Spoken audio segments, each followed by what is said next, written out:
안녕하십니까, 박사호입니다. 본 월드리딩 채널은 수익 정지 상태지만 시시각각 전해지는 국제뉴스를 정확하게 전달하도록 하겠습니다. 그동안 전략적 인내를 하고 있던 이란이 이스라엘의 대규모 공습을 단행했습니다. 이란의 이슬람 혁명 수비대는 이번 공격이 지난 7월 테헤란에서 살해된 하마스 리더 이스마일 하니예와 지난주 레바논에서 제거된 헤즈볼라 리더 하산 나스랄라에 대한 보복이라고 밝혔습니다. 이란은 이스라엘에 대해 보복하지 말 것을 경고하면서 반응이 있으면 엄중한 조치를 취하겠다고 경고했습니다. 이란의 이번 공습은 이스라엘군이 레바논 국경을 넘자 개시했습니다. 온라인에 유포된 여러 영상에 따르면 발사된 로켓 다수가 이스라엘의 방공망을 뚫었습니다. 일부 요격되기도 했지만 공격의 규모가 워낙 커서 방공망을 뚫을 수 있었고 지상에서 여러 차례 타격이 관찰됐습니다. 아스켈론 근처의 해상 가스 플랫폼에서도 적어도 한 건의 타격이 보고됐습니다. 이스라엘은 지상 방어를 활성화하는 한편 F-15 전투기 25대를 출격시켜 대응하기도 했습니다. 이번에 이란의 이슬람 혁명 수비대는 이스라엘을 공격하면서 처음으로 극초음속 미사일을 사용했다고 발표했습니다. 이란 매체들은 혁명 수비대를 인용해 이스라엘 레이더를 회피하기 위해 파타2 극초음속 미사일을 사용했다고 보도했습니다.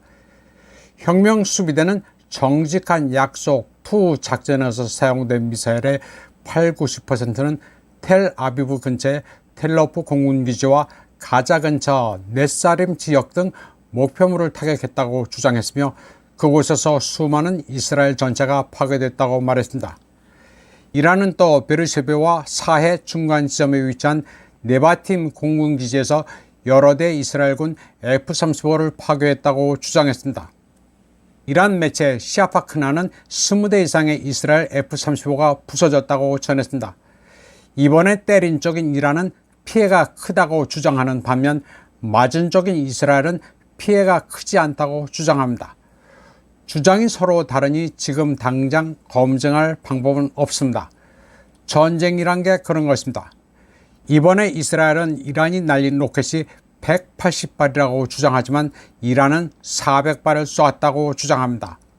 또 이란은 대부분 명중했다고 주장하는 반면 이스라엘은 대부분을 격추했다고 주장합니다. 이번 공격은 다마스커스 이란 영사관을 목표로 한 이스라엘의 공습에 따른 보복으로 이란이 4월에 가한 공격보다 규모와 범위가 더 컸습니다. 초음속 미사일은 마하 5에서 25의 속도로 날아갑니다. 이란은 지난해 6월 최초의 극초음속 미사일 파타1을 공개하고 11월에는 파타2를 공개했습니다. 둘 다 이전에는 실전에 사용된 적이 없습니다. 한편 베냐민 네타냐후 이스라엘 총리는 이란이 큰 실수를 저질렀으며 테헤란은 행동에 대한 대가를 치를 것이라고 말했습니다. 그는 이란 정권이 이스라엘이 스스로를 방어하려는 것과 적들에게 복수하려는 결심을 이해하지 못한다면서 자기네가 확립한 규칙을 고수할 것이라고 말했습니다. 그러면서 이란의 공격이 실패했다고 주장했습니다. 이스라엘군 참모총장은 이란의 공격에 대응하고 정확하고 놀라운 공격 능력을 보여줄 시기를 선택하겠다고 말했습니다. 이스라엘의 유엔 상임대표인 데니 다노는 이스라엘의 대응이 눈에 띄고 고통스러울 것이라면서 그것은 이란 국민을 향한 것이 아니라 이란의 급진적 정권을 향한 것이라고 주장했습니다. 한편 미국의 폴리티코는 내부 소식통을 인용해 미국 정부가 공식적으로 유대 국가와 무장단체 헤즈볼라의 휴전을 촉구한 데 반해 이스라엘 레바논 군사작전을 조용히 승인했다고 보도했습니다. 이스라엘은 레바논에서 일주일간 폭격작전을 벌여 헤즈볼라 지도부 대부분을 암살했고 북쪽 이웃 지역에 대해 제한된 침공이라 묘사하는 과정을 거치고 있습니다. 그러나 이미 이스라엘의 폭격으로 1000명 이상이 사망하고 100만 명 이상이 이주했습니다.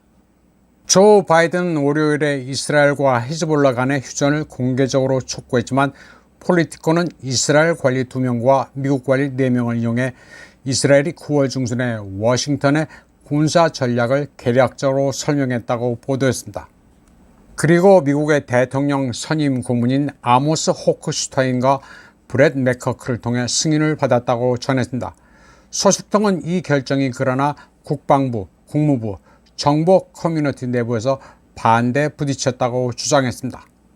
적대 행위가 미국을 직접 끌어들일 주요 전쟁으로 확대될 수 있다는 우려가 있다는 이유였습니다. 워싱턴은 역효과를 낼 수 있기 때문에 이스라엘을 공개적으로 지지하는 것을 꺼려하지만 그렇다고 속마음이 지지하지 않는 것은 아닙니다. 미국의 외교 정책은 늘 이중적입니다. 이번 방송은 여기까지 하겠습니다. 시청해주신 여러분 감사합니다.